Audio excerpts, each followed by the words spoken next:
भोला सुबह सुबह अपने कुल्हाड़ी को लेकर जंगल की ओर जाने लगा।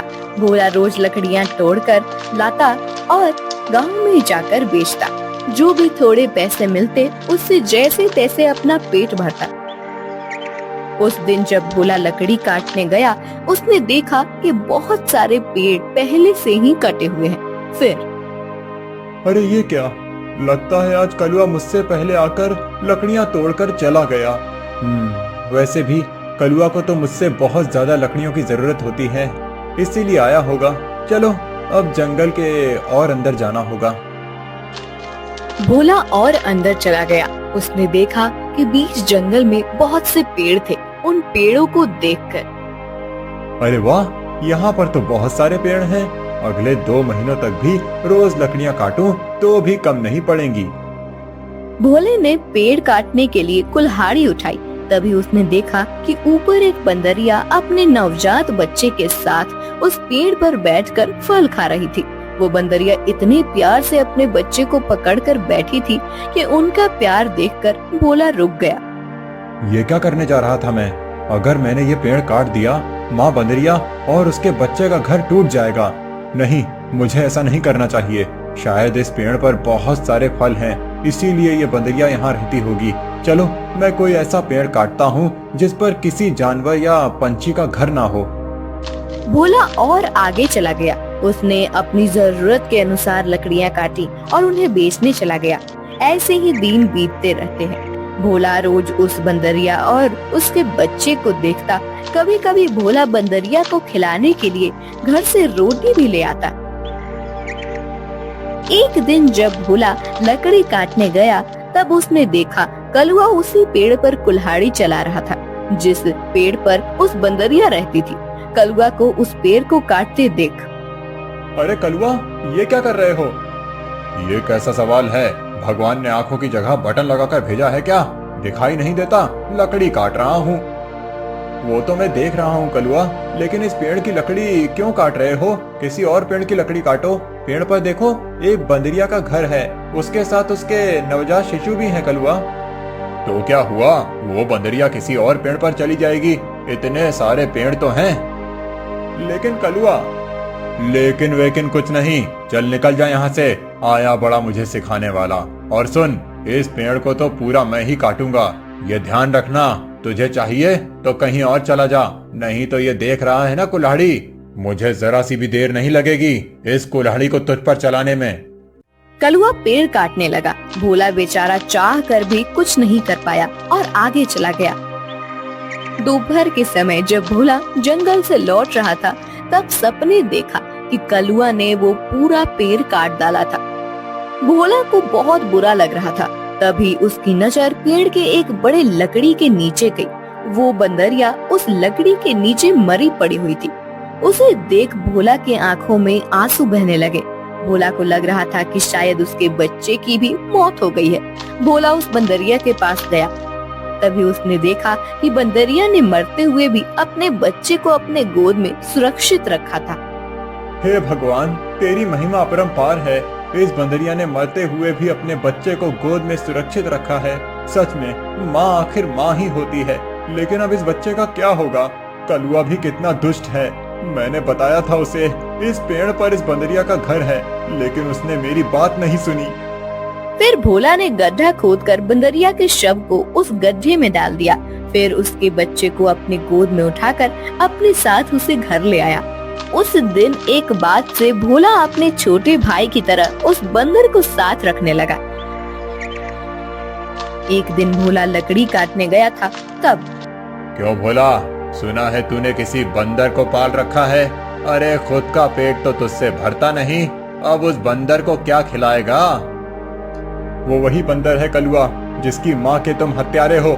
मैंने तुम्हें कहा था कि उस पेड़ पर उस बंदरिया का घर है, फिर भी तुमने वो पेड़ काट दिया। वो बंदरिया पेड़ से गिरकर मर गई, इसीलिए मुझे इंसानियत के नाते उस बंदर को अपने साथ ले जाना पड़ा। अगर मैं उसे नहीं ले जाता तो इस जंगल में ऐसे ही उसकी मौत हो जाती। हाँ तो तू बड़ा दयावान है ना, सारी दुनिया की इंसानियत और अच्छाई एक तुझ में ही भरी हुई है ना। कलुआ, मेरी तुमसे विनती है कि आगे से तुम कोई भी पेड़ काटते समय थोड़ा ध्यान दो कि किसी जानवर पंछी का घर न टूटे।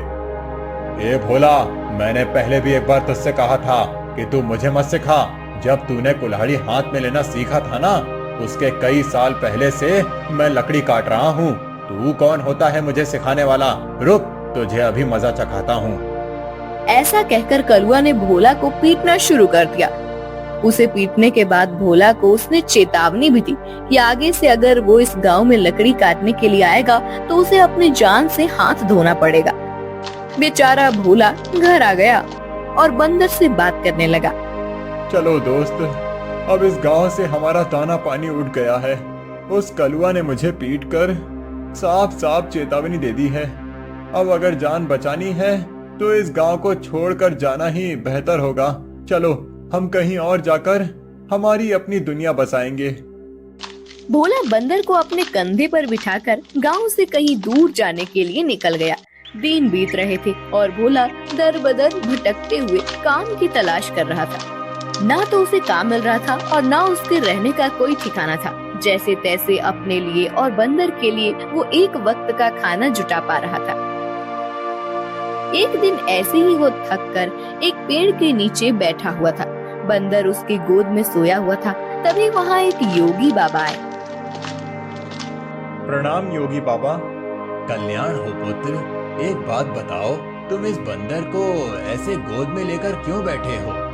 बाबा, इसने अपनी माँ को खो दिया है। इसका इस दुनिया में कोई नहीं है, इसीलिए मैं इसे अपने साथ अपने घर ले आया था।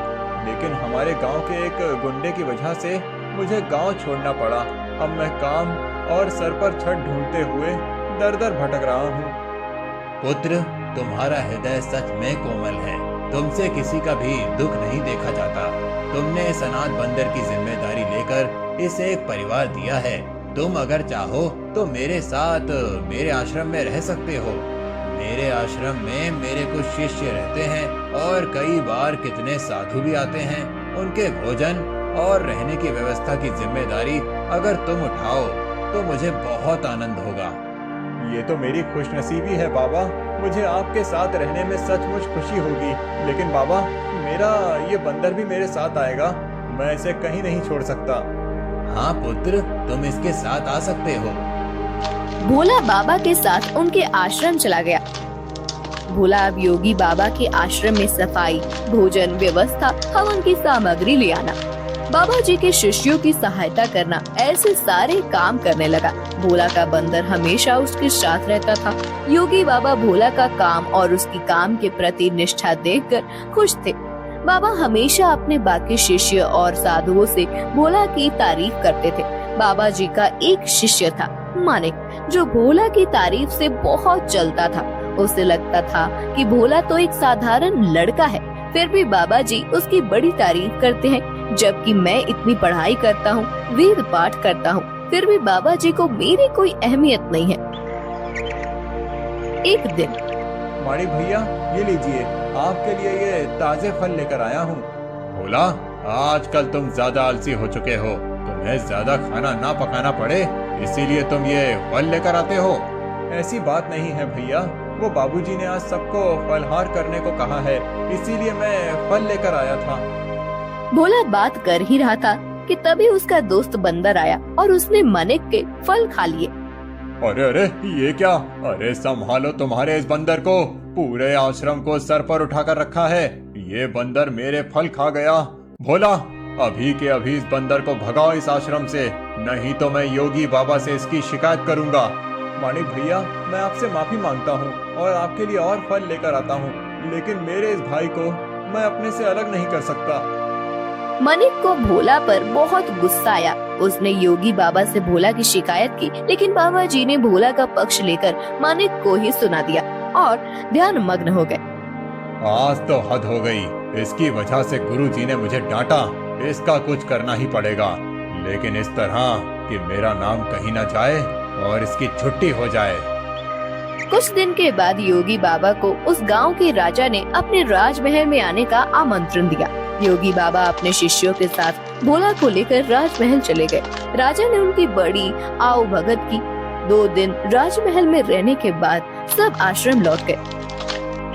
फिर 2 दिन के बाद राजा अपने कुछ दास और प्रधान के साथ आश्रम आए। क्षमा करें बाबूजी, यहाँ आकर आपको कष्ट दे रहा हूँ, लेकिन बात ही ऐसी है कि मुझे स्वयं आपकी भेंट लेने आना पड़ा। कोई बात नहीं, आपके आने का कारण बताइए। समझ नहीं आ रहा कैसे कहूँ बाबूजी, 2 दिनों से हमारी महारानी का नवलखा हार कहीं गुम हो गया है। समझ नहीं आ रहा कि कहाँ गायब हो गया। साफ साफ बताइए कि आप क्या कहना चाहते हैं। क्या हमारे जाने के बाद से वो हार गुम हुआ है? सच कहूँ तो हाँ। मतलब हम में से किसी ने वो हार चुराया है, ऐसा कहना है आपका? नहीं बाबूजी, मैं आप पर शक करने का पाप नहीं कर सकता, लेकिन महारानी की वजह से मुझे यहाँ पर आना पड़ा। महाराज, आपके यहाँ आने की वजह से मुझे कोई आपत्ति नहीं हुई, लेकिन मैं अपने सारे शिष्यों को अच्छे से जानता हूँ। मेरे शिष्यों में से कोई भी चोरी जैसा पाप नहीं कर सकता। फिर भी अगर आपको तसल्ली ना हो तो आप सबकी तलाश ले सकते हैं। राजा के साथ आए हुए दासों ने सबकी तलाशी ली। तब उन्हें भोला की झोली में वो 9 लखा हार छुपाया हुआ मिला। वो भोला को पकड़कर ले गए। छोड़ो मुझे, मैंने कुछ नहीं किया है। बाबूजी, मैं सच कह रहा हूँ, मैंने चोरी नहीं की। भोला, तुमने चोरी की है? मैं सोच भी नहीं सकता था कि तुम इतनी गिरी हुई हरकत कर सकते हो। नहीं नहीं मालिक भैया, मैं सच कह रहा हूँ, मैंने कुछ नहीं किया। मैंने उस हार को देखा भी नहीं था। बाबूजी, ये लड़का रंगे हाथों पकड़ा गया है। अब मैं कुछ नहीं कर सकता। मुझे इसे सजा दिलाने के लिए महल लेकर जाना होगा। बाबूजी, मुझे बचा लीजिए, मैंने सच में कुछ नहीं किया। आप मुझे जानते हैं, मैं चोरी के बारे में सोच भी नहीं सकता। बुरे से बुरे वक्त में भी मैंने चोरी नहीं की, तो अब क्या करूँगा, मेरा विश्वास कीजिए। राजा के दास भोला को ले जाने लगे। तभी उनके पीछे से आवाज आई, रुकिए, मेरे भाई ने चोरी नहीं की है। सबने पीछे मुड़कर देखा। भोला का बंदर पीछे खड़ा होकर बोल रहा था, महाराज, मेरे भाई ने चोरी नहीं की है। ये हार किसी ने जानबूझकर उसके झोले में डाला है। ये क्या, एक बोलने वाला बंदर? हाँ, मैं एक बोलने वाला बंदर हूँ। मेरे बचपन से लेकर भाई मुझसे बात करते आए हैं। ये रोज मुझसे ढेर सारी बातें करते हैं। उन्हें बोलते हुए देख और उनकी बातें सुनकर ही मैंने बोलना सीखा है। मैं दावे के साथ कह सकता हूँ, मेरे भाई ने चोरी नहीं की है।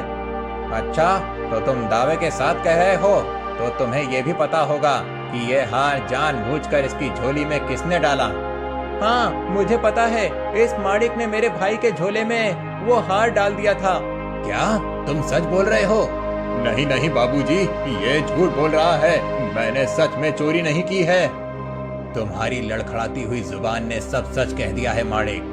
मैं कभी सोच ही नहीं सकता था कि तुम ऐसा करोगे। सच सच बताओ, तुमने चोरी क्यों की? और उसका इल्जाम बेचारे भोला पर डालकर क्या करना चाहते थे तुम? मानिक ने अपनी जलन के बारे में सब सच सच बाबा जी को बता दिया। महारानी के हार की चोरी के जुर्म में मानिक को पकड़ लिया गया। फिर भोला, तुम्हारा ये बंदर सच में बड़े काम का है। ये हमारे राज्य की बड़ी मदद कर सकता है। मैं चाहता हूँ कि तुम इसके साथ हमारे राज्य के गुप्तचर बन जाओ और हमारे शत्रुओं की गतिविधियों पर नजर रखो। इस बंदर पर किसी को शक नहीं होगा और तुम आसानी से सब पर नजर रख पाओगे। इस काम के बदले में तुम्हें बहुत धन दिया जाएगा। राजा जी की बात भोला को सही लगी। योगी जी ने उसमें हामी भरी। भोला अब राज्य का पहला ऐसा गुप्तचर बन गया जिसका साथ ही एक बंदर था।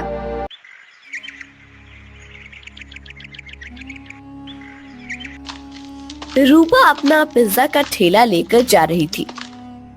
ले लो, गरम पिज्जा ले लो, वेज पिज्जा, चीज पिज्जा ले लो। बहुत दिनों से रूपा का पिज्जा का धंधा कुछ ठीक से नहीं चल रहा था। ग्राहक उसके ठेले के पास से गुजरते थे, लेकिन पिज्जा खरीदने के लिए नहीं रुकते थे। तभी वहाँ रूपा के पिता की उम्र का किशोरी लाल आया। किशोरी लाल सीटी बजाते हुए, अरे वाह, आज तो लगता है मेरी नसीब बहुत जोरों पर है। सुबह सुबह चिकनी चमेली के दर्शन हो गए। मेरा रास्ता छोड़िए। अरे रास्ता छोड़े मेरे दुश्मन।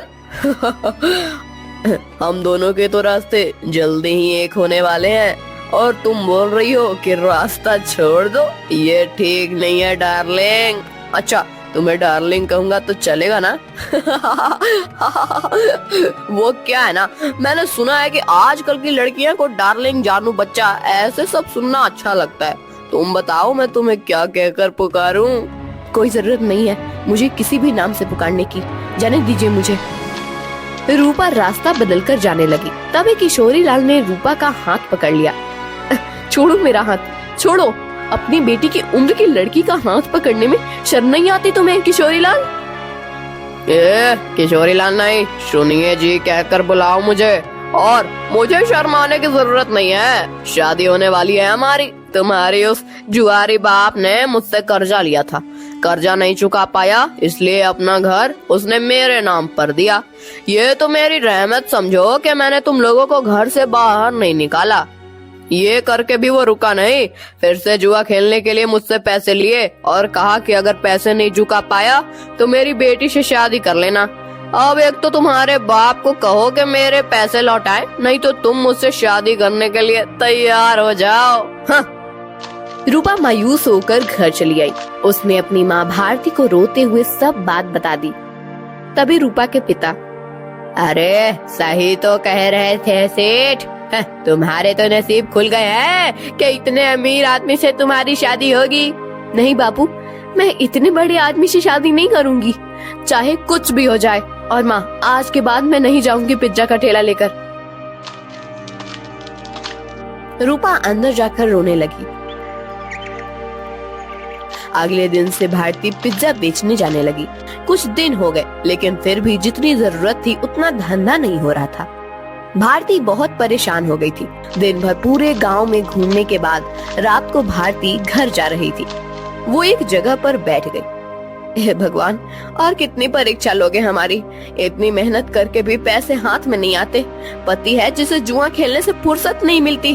एक लौती बेटी है, इतनी रूपवती है, लेकिन उसके पीछे वो किशोरी लाल पड़ा है। मेरी बेटी को उस किशोरी लाल के चंगुल से कैसे बचाऊं? पता नहीं ये पिज्जा का धंधा क्यों चल रहा है। अगर पैसे नहीं मिले तो क्या करूंगी? भारती अपने आप से बात कर रही थी। तभी उसके पास एक बूढ़ी दादी आकर बैठ गई। क्या हुआ बेटी, क्यों रो रही हो? क्या बताऊं अम्मा, मेरे जीवन में इतनी परेशानियां हैं कि क्या कहूं। भारती ने अपनी राम कहानी बूढ़ी अम्मा को बताई। बेटा ये लो, कल से तुम ये मसाला डालकर पिज्जा बनाना। देखना, इस जादुई मसाले से जो पिज्जा बनेगा उसका स्वाद के चर्चे दूर दूर तक होंगे। जल्द ही तुम्हारी सारी परेशानियां दूर हो जाएंगी। भारती को वो मसाला देकर बूढ़ी अम्मा गायब हो गई। अगले दिन भारती ने उस जादुई मसाले से पिज्जा बनाया। अरे वाह माँ, आज तो पिज्जा की खुशबू बहुत अच्छी आ रही है। मैं एक खाकर देखूं? वाह माँ, ये तो सच में बहुत अच्छा बना है। कैसे बनाया तुमने ये? इसमें कुछ अलग डाला है क्या तुमने? हाँ, कल रात को ये थक कर उस पुराने खंडर के पास बैठी थी, तभी वहाँ एक बूढ़ी अम्मा आई थी। मैं बहुत परेशान होकर रो रही थी। तभी उन्होंने मुझे मेरे रोने का कारण पूछा। जब मैंने उन्हें हमारे बारे में सब सच बताया, तब उन्होंने मुझे ये मसाला दिया और कहा कि इसमें पिज्जा में डालकर पिज्जा बनाऊंगी तो पिज्जा का स्वाद बढ़ जाएगा। वही मसाला में डाला है अभी इसमें। क्या? उस खंडर के पास? माँ, तुम्हें पता नहीं वहाँ क्या है? तुम इतनी डर क्यों रही हो? ऐसा क्या है वहाँ पर? अरे माँ, कहते हैं कि वहाँ पर एक बूढ़ी का भूत रहता है। तुम्हें जो बूढ़ी अम्मा मिली थी, कहीं वो वही भूत तो नहीं थी? ये क्या बोल रही हो तुम बेटा? कल मेरी मुलाकात एक भूत से हुई थी, लेकिन उसे देखकर ऐसा लग तो नहीं रहा था। लेकिन माँ, ये तो सोचो कि कोई सामान्य औरत तुम्हें जादुई मसाला कैसे देगी? हो ना हो वो जरूर कोई भूत ही होगी। अब वो कोई भी हो, क्या फर्क पड़ता है? अगर उसके इस मसाले की वजह से हमारे पिज्जा की बिक्री बढ़ गई तो अच्छी ही है ना। सोचो, हम उस किशोरी लाल के सारे पैसे चुका देंगे तो उसे तुम्हारा पीछा छोड़ना होगा। हाँ, ये बात तो है। सिर्फ एक बात याद रखना, किसी को कानो कान खबर ना हो कि हमें किसी भूतनी ने जादुई मसाला दिया था। भारती अपना ठेला लेकर निकल पड़ी। जादुई पिज्जा की महक पूरे गांव में फैल रही थी। अरे भारती, आज तो बहुत बढ़िया खुशबू आ रही है तुम्हारे ठेले से। जरा एक दो पिज्जा खिलाओ तो। भारती ने लालचंद को गर्मा गर्म पिज्जा सॉस के साथ दिया। लालचंद पिज्जा खाने लगा। अरे वाह क्या स्वाद है, वाह वाह मजा आ गया। भारती क्या खूब पिज्जा बनाया है, आज तुमने सच में दिल खुश हो गया। वैसे तो मुझे ये पिज्जा विज्जा कुछ खास पसंद नहीं है, ये तो सारे नए जमाने के चोचले हैं, लेकिन उसकी सुगंध इतनी अच्छी आ रही थी कि मेरा जी मचल गया। ओह ये लो पैसे, और एक काम करो 4 पिज्जा पैक करके देना, घर पर ले जाता हूँ, बच्चों को बहुत पसंद आया। लालचंद की आवाज सुनकर कुछ और लोग वहां आ गए और पिज्जा खरीदने लगे। भारती बहुत ज्यादा खुश हो गई क्योंकि आज उसकी बोनी ही एकदम बढ़िया हो गई थी। कुछ देर के बाद भारती गांव से होकर कॉलेज पर चली गई। कॉलेज के बहुत सारे बच्चों ने पिज्जा खरीदा। दोपहर तक सारे पिज्जा खत्म हो गए। भारती घर आ गई। माँ इतनी जल्दी आ गई आज? अरे पूछो ही मत, आज तो गजब हो गया सच में। उस मसाले ने तो कमाल कर दिया। जब मैं यहाँ से निकली थोड़ी दूर पर लालचंद सेठ मिल गए। पिज्जा की खुशबू से गीचे चले आए। 2-3 पिज्जा खा लिए उन्होंने और 4 पैक करके घर ले गए। इतनी तारीफ कर रहे थे पिज्जा की कि क्या ही बताऊं। उनकी आवाज सुनकर कुछ और गांव वाले आए और उन्होंने भी पिज्जा खरीद लिया। आज तो बहुत अच्छी बोनी हो गई थी। फिर मैं कॉलेज पर चली गई। वहाँ भी बच्चों की खाने की छुट्टी हुई थी, क्या कहते हैं उसे, हाँ रिसेस। बहुत से बच्चे बाहर आए और पिज्जा लेकर चले गए। सारे पिज्जा खत्म हो गए। अरे वाह, मतलब भूतनी ने दिए हुए मसाले ने आपका काम कर दिया। माँ अगर रोज ऐसे ही पिज्जा की बिक्री होने लगी तो बहुत जल्द हम सारा कर्जा चुका देंगे। हाँ बेटा ऐसा ही होगा। एक दिन रूपा, मैं सोच रही हूँ कि मैं दोपहर को घर आ जाती हूँ, बाद में पूरा टाइम मैं खाली बैठ रहती हूँ, तो क्यों न शाम के समय भी पिज्जा का ठेला लगाना शुरू कर दूँ। लेकिन माँ तुम कितना काम करती हो, शाम को भी काम करोगी तो थक नहीं जाओगी? थक तो जाऊंगी, लेकिन सोचो मुनाफा भी तो दुगना हो जाएगा। अगले दिन से भारती शाम के समय भी जादुई पिज्जा का ठेला लगाने लगी। उसे दुगना मुनाफा होने लगा। कुछ दिनों में भारती के पास बहुत सारे पैसे जमा हो गए। एक दिन वो कर्ज के सारे पैसे लेकर किशोरी लाल के कोठी पर चली गई। आओ आओ भारती, आज सुबह सुबह मेरी कोठी पर। लगता है शादी की बात करने आई हो। किशोरी लाल, मैं पागल नहीं हूँ जो मेरी रूपवती बेटी का हाथ उसके बाप की उम्र के आदमी के हाथ में दे दूं। बिल्कुल तुम पर ही गई है तुम्हारी बेटी। कुछ दिन पहले वो भी यही कह रही थी, लेकिन शायद तुम दोनों को अभी तक समझ नहीं आया है कि रमेश ने ही मुझसे वादा किया है कि अगर उसने लिए हुए कर्जे को वो चुका नहीं पाया तो वो रूपा का हाथ मेरे हाथ में दे देगा, और तुम लोग तो मुझे पैसे वापस करने से रहे। तो तुम्हारे पास चारा ही क्या है? अपने सपनों से बाहर आओ किशोरी लाल। कहीं ये कांच का सपना टूट गया तो उस टूटी हुई कांच के टुकड़े आँखों में चुभ जाएंगे और आँखों से खून बहने लगेगा। ये लो, मैं पैसे लेकर आई हूँ, तुम्हारा सारा कर्जा सूद समेत लौटा रही हूँ। क्या? कैसे? वो भी इतने सारे पैसे आए कैसे तुम्हारे पास? ये ले तेरे पैसे, और आगे से मेरे दरवाजे पर आने की जरूरत मत करना। और हाँ, मेरी बेटी को आंख उठाकर भी मत देखना आज के बाद। भारती किशोरी लाल के कोठी से चली गई। किशोरी लाल अपने कंप्यूटर के सामने बैठकर स्टॉक एक्सचेंज में ट्रेड करने लगा। कुछ दिनों के बाद भारती को कॉलेज के कैंटीन में पिज्जा बनाने का काम मिल गया। उसने अब पिज्जा का ढाबा शुरू कर दिया था। दोपहर में भारती कॉलेज के कैंटीन में काम करती थी और शाम को रूपा के साथ मिलकर अपना पिज्जा ढाबा चलाती थी। एक दिन किशोरी लाल के कोठी पर, पापा आप ऐसे सर पर हाथ रखकर क्यों बैठे हैं? क्या बताऊं बेटी, कुछ दिनों से शेयर्स लगातार गिर रहे हैं, मुझे बहुत बड़ा लॉस हो गया है। क्या? तो अब आप क्या करेंगे? आप अब क्या, जितना भी पैसा बचा है उसे भी लगा देता हूँ। अगर 2 दिनों में शेयर्स ऊपर चले गए तो डूबे हुए सारे पैसे वापस मिल जाएंगे। लेकिन अगर ऊपर नहीं गए तो? शुभ शुभ बोल कलम हुई। एक तो मैं पहले ही इतने टेंशन में हूँ और तू ऐसी बातें कर रही है। जा अब यहाँ से। 3 दिन बीत गए लेकिन शेयर मार्केट ऊपर नहीं आया। किशोरी लाल के बचे खुचे पैसे भी डूब गए। उसे अपनी कोठी भी बेचनी पड़ी। अब किशोरी लाल रास्ते पर आ गया था। किशोरी लाल को लॉस से इतना धक्का लगा कि उसकी हालत बहुत खराब हो गई और उसने बिस्तर पकड़ लिया। घर की जिम्मेदारी अब शीतल पर आ गई। गांव में ही एक छोटे से टूटे फूटे घर में दोनों रहने लगे। 3 महीने के बाद, पापा ये लीजिए, दवाई पी लीजिए। बेटा, दवाई के लिए पैसे कहाँ से आए तुम्हारे पास? पापा, मैं एक जगह करती हूँ, उससे जो पैसे आते हैं उसी में दवाई लेकर आई हूँ। और पापा, मैंने इस घर का किराया भी दे दिया है और खाने के लिए राशन भी भर दिया है। अब आप सो जाइए, मुझे काम पर जाना है। ये सब उस भारती की वजह से हुआ है। जिस दिन से वो आकर मुझे खरी खोटी सुना कर गई, उसकी बेटी भी हाथ से चली गई। मैं छोड़ूंगा नहीं उस भारती को। पापा, अब तो समझिए, इसमें भारती चाची की कोई गलती नहीं है। रूपा मेरी उम्र की है। उसके साथ शादी की बात करने के बारे में सोचते हुए आपको ही शर्म आनी चाहिए थी। कौन सी माँ चाहेगी कि उसकी बेटी की शादी ऐसे आदमी से हो? मुझे बहुत दया आ रही है उन पर। दया तो उन्होंने हम पर दिखाई है पापा। मैंने आज तक आपको बताया नहीं, लेकिन हमारा घर जो चल रहा है ना, वो उनकी वजह से है। मैं भारती चाची के ढाबे पर ही काम करती हूँ। क्या सच? हाँ पापा, आपने उनके साथ इतना बुरा किया, उनका घर ले लिया, फिर भी उन्होंने हमारे बुरे वक्त में हमें सहारा दिया है। किशोरी लाल शीतल की बात सुनकर हक्का बक्का रह गया। उसने भारती को घर बुलाकर माफी मांगी। रूपा से बदतमीजी करने के लिए रूपा से भी माफी मांगी। शीतल भारती के साथ काम करते हुए पैसे कमाने लगी और धीरे धीरे उनकी भी जिंदगी सुधर गई।